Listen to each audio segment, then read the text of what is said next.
रावण जन्म से राक्षस नहीं बल्कि विद्वान ब्राह्मण था। हर साल दशहरे पर हम एक बड़ा सा पुतला जलाते हैं रावण का। सबकी नज़र में वो बस एक दुष्ट राक्षस और बुराई का प्रतीक है। लेकिन क्या आप जानते हैं कि रावण सिर्फ राक्षस नहीं था, वो एक महाशिव भक्त, महान विद्वान और बेहद शक्तिशाली राजा भी था। और हिंदू धर्म में कई क्षेत्र में इसकी पूजा करते हैं। और तो सवाल ये है, क्या रावण वाकई सिर्फ बुराई का प्रतीक था या उसकी कहानी में और भी राज छुपे हैं? तो इसको गहराई से समझते हैं। जानकारी अच्छी लगे तो वीडियो को शेयर करना ना भूलिएगा। अक्सर दशहरे के दिन जलनेक्ष वाला विशाल 10 सिरों वाला पुतला रावण को जलाया जाता है। हिंदू धर्म में उसे केवल एक दुष्ट राक्षस, अहंकारी और पाप का प्रतीक माना जाता है, जिसने पराई स्त्री का हरण कर महाविनाश को न्योता दिया। निसंदेह रामकथा में उसका यह नकारात्मक पक्ष प्रमुख है, जिसने उसे युगों युगों तक बुराई के प्रतीक के रूप में स्थापित किया। परंतु इतिहास और पौराणिक ग्रंथों में दर्ज है कि यह केवल एक पक्ष है। लंकाधिपति रावण केवल एक क्रूर शासक या अहंकारी नहीं था, वह संपूर्ण संसार के महानतम ज्ञानियों में से एक था। हमारी कहानी शुरू होती है उस महाकाल में, जब महान फशी विश्रवा और दैत्य माता कैकसी के मिलन से रावण का जन्म हुआ। जन्म से ही एक महाब्राह्मण और असाधारण बुद्धि का स्वामी था। रावण ने अपनी किशोरावस्था में ही चारों वेदों का गहन ज्ञान अर्जित कर लिया था। साथ ही वह ज्योतिष, संगीत, तंत्र विद्या और आयुर्वेद का भी महान पंडित बन गया था, जिसने उसे केवल एक राक्षस नहीं बल्कि प्रकांड विद्वान के रूप में स्थापित किया।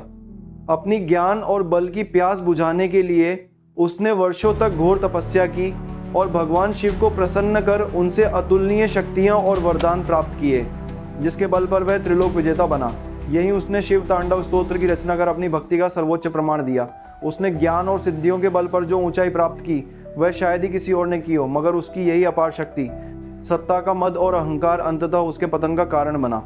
इन शक्तियों के दम पर उसने अपने भाई कुबेर को परास्त कर सोने की लंका का सिंहासन छीना और पुष्पक विमान पर अधिकार किया, जिससे वह त्रिलोक में सबसे शक्तिशाली शासक बन गया। यहाँ तक कि उसने अपनी तपस्या और बल के दम पर सभी 9 ग्रहों को अपनी सभा में कैद कर लिया था, जिससे यह साबित होता है कि वो अपने समय का सबसे शक्तिशाली शासक था। रावण ने अपनी शक्तियों को केवल जन्म से नहीं पाया बल्कि वर्षों की कठिन तपस्या से अर्जित किया। मान्यताओं के अनुसार उसने ब्रह्मा जी को प्रसन्न कर यह वरदान प्राप्त किया कि उसे देवता, यक्ष, राक्षस या अन्य कोई प्राणी नहीं मार सकेगा। उसने मनुष्य को अपनी गिनती में नहीं लिया, जो उसके पतन का कारण बना। वह भगवान शिव का अनन्य भक्त था। किंवदंतियों के अनुसार जब शिव ने उसे दर्शन नहीं दिए तो उसने अपना एक एक सिर काटकर चढ़ाना शुरू कर दिया।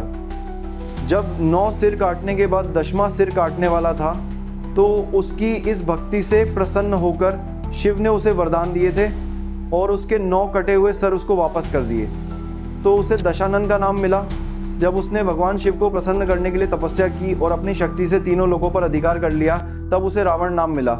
ये मान्यता है कि एक बार जब रावण अपनी शक्ति के मद में चूर था और वह भगवान शिव को प्रसन्न करना चाहता था, जब उसे कैलाश पर्वत पर अंदर जाने से रोका गया तो उसने पूरे पर्वत को ही उठाकर लंका ले जाने का निश्चय किया। उसने अपनी 20 भुजाओं से कैलाश पर्वत को जड़ से उठा लिया था।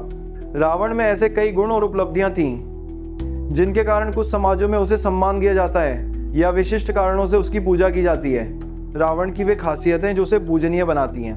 भारत के ज़्यादातर हिस्सों में रावण का दहन करके उसे अधर्म और अहंकार का प्रतीक माना जाता है, लेकिन कुछ क्षेत्रों में आज भी रावण की पूजा और सम्मान होता है। दशहरे के दिन उसकी पूजा की जाती है। उत्तर प्रदेश के बिसरक गांव को उसका जन्मस्थान माना जाता है, इसीलिए गांव वाले उसे पिता समान ब्राह्मण मानकर पूजते हैं। मध्य प्रदेश और राजस्थान के कई हिस्सों में रावण को दामाद माना जाता है, क्योंकि उसकी पत्नी मंदोदरी का जन्म वहीं हुआ था।